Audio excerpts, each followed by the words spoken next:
Start at the top. Um, yeah. All right. Second Chronicles 20:1. And it came to pass after this also that the children of Moab and the children of Ammon, and with them other besides the Amorites, came against Jehoshaphat to battle. Then there came some that told Jehoshaphat, saying, There cometh a great multitude against thee from beyond the sea on this side of Syria, and behold, they be of Hazazon Tamar, which is in Gedi. And Jehoshaphat feared and set himself to seek the Lord, and proclaimed a fast throughout all Judah. And Judah gathered themselves together to ask of the Lord, even out of all the cities of Judah. To ask help of the Lord. To ask help of the Lord, even out of all the cities of Judah, they came to seek the Lord. And Jehoshaphat stood in the congregation of Judah and Jerusalem in the house of the Lord before the new court, and said, O Lord Yahweh of our fathers, art not thou the most high in heaven? And rulest not thou over all the kingdoms of the heathen? And in thine hand is there not power and might, so that none is able to withstand thee?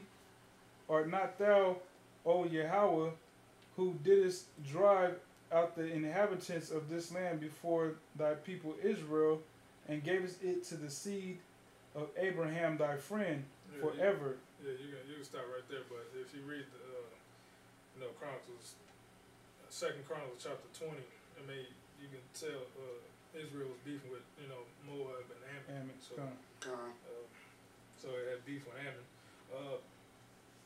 Babylon, which is the Cushites, are the Ethiopians of today, served under them for 70 years, from the period of 605 to 539 BC. Can you get First Esdras 1 and 58 for me now?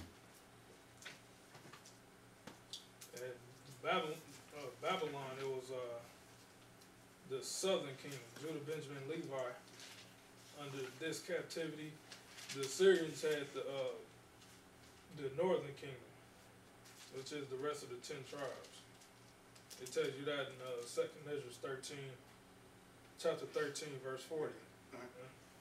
This is 2nd Ezra, chapter 1, verse 58. First Ezra or second? First Ezra. Until the land had enjoyed her Sabbaths, the whole time of her desolation shall she rest, until the full term of 70 years. Yeah, so that's during the Babylonian captivity. After the Babylonian Syrian captivity, the Assyrian captivity was 664 to 609 BC, and the Babylonians took over the Syrians. Persians and the Medes, which are Elam and Japhites. You can find that, counter that in 2nd Esdras 13, verse 40. No, Salakia. That's not it. The Assyrians. The Assyrians is the 2nd Ezra. The Assyrians, 2nd Esdras 13, verse Salakia. Then you had Greece that took over Persians and Medes. And you had the Romans that took over Greece. So, presently, we like an extension of revitalization of the Roman Empire. So this takes us into the transatlantic slave trade from 1600s. Before then, 1492, when Colombians and the conquistadors and all them fools, all them devils, took over Gad and the Latin tribes. So that's just a rough draft of going over just all the captivities. I mean, and I want to go into that real quick. Like you said, with 2nd Ezra 13 and 40 is showing you right there. Those are the 10 tribes which were carried away prisoners out of their own land in the time of Hosea the king. Did I say it correctly? Mm-hmm. Hosea? whom Salmanassar, the king of Assyria, led away captive, and he carried them over the waters, and so they came into another land. So that's showing you right there that transatlantic slave trade. I mean, well, no, not transatlantic slave trade, but during the Assyrians, our peoples were taken away into another land. Then they left. So yeah, Salakia. That not to, like you said. You finish reading that. Yeah, you can keep reading on that. Go ahead. Kind. But they took this council. That's how you say council back then? Okay. But they took this counsel amongst themselves that they would leave the multitude of the heathen and go forth into a further country where never mankind dwelt, that they might there keep their statutes which they never kept in their own land. And they entered into Euphrates by the narrow passage of the river, for the Most High then shewed signs for them and held still the flood till they were passed over. For through that country there was a great way to go, namely of a year and a half, and the same region is called Asareth. Means unknown. So Talking about America. yeah. So the land of Canaan means unknown. So that's what Christopher Columbus.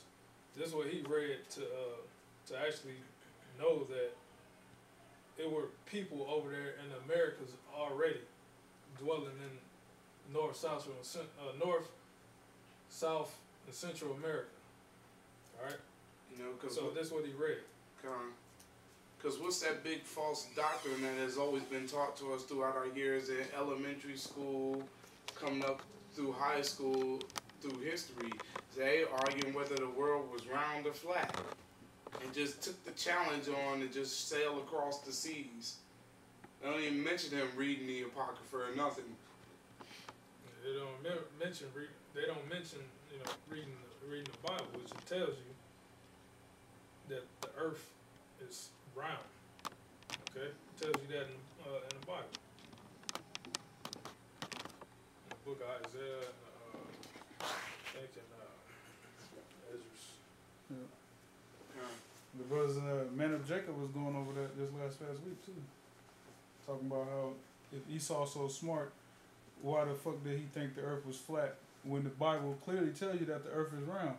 So if Esau and his Big Bang theory, you know, he claims he can prove the Big Bang, well, why is it that they claim to be able to have proof on the Big Bang, their theory, but they stupid asses didn't even know that the earth was round, which proves that the Most High, the Bible, His word is true. You know, because He said the earth is round, and guess what? The earth is round.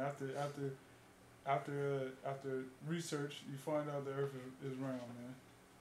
I'm gonna bring this up. Can you give me Isaiah 40 and 22? I got it. All right, First Ezra 4 and 34. O ye men, are not women strong? Great is the earth, high is the heaven, swift is the sun in his course. For he compasseth the heavens round about, and fetches his course again to his own place in one day. So it tells you the earth, okay, is round. All right, you get that? Isaiah 40 and 22. It is He that sitteth upon the circle of the earth, and the inhabitants thereof are as grasshoppers, that stretcheth out the heavens as a curtain, and spreadeth them out as a tent to dwell in. You know, so that the scripture says it is He that sitteth upon the circle of the earth. Talking about the Most High, because He got control. They tell you in Acts 7 and 48 and 17 and 24 that the Most High, you know, he the one who created the heavens and the earth, and the scripture tells you that it is He that sitteth It is he that sitteth upon the circle of the earth, which if you had ears to hear, you would understand that that's talking about the earth being round, about the globe being round. Kind of. Now to you got that Isaiah 14 verses 1 and 2? Isaiah 14 verse 1, for the Lord will have mercy on Jacob, and will yet choose Israel, and set them in their own land. And the strangers shall be joined with them, and they shall cleave to the house of Jacob. So automatically it's telling you right there that these other nations are going to... Well, no, that's talking about... Oh, wait. Blue letter. Blue letter? Oh, Salaki. That's talking about Israelites. That's talking about, yeah. Oh, okay. Wait, but who are they talking about? The Israelite form. Oh, yeah, the strangers. Salaki. You know? Wow. Like it was green out of 14. Yeah, break that one down.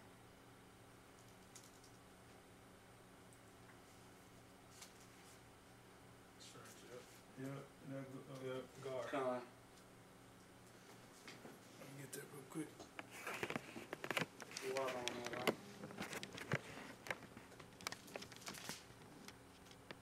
Alright, the Hebrew word gar, which is Hebrew word 16:16. Add that up, that's 7 and 7. Alright, sojourner, a temporary inhabitant, a newcomer lacking inherited rights, of foreigners in Israel, though though conceded rights. Alright, so Israelite foreigners, newcomers, sojourners. Just like we ain't in our land right now, so we're sojourning here in America, waiting on this bitch to get destroyed. You know, but we spiritually, you know, we're at home because we know that the elect know they're Israelites, but yet you got our people that are all scattered throughout the whole globe. You know, and right in the backyard of America, you got what? Mexico. Now, they don't know they're Israelites.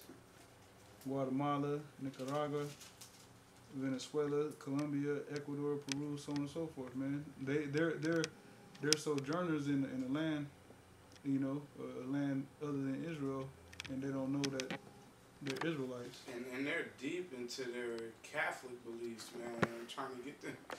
You, as soon as you tell them that Yahweh Shai was dark-skinned man with white woolly hair, and you prove it through the scriptures, they will bug out. Man. They will literally just like go against you on it quick.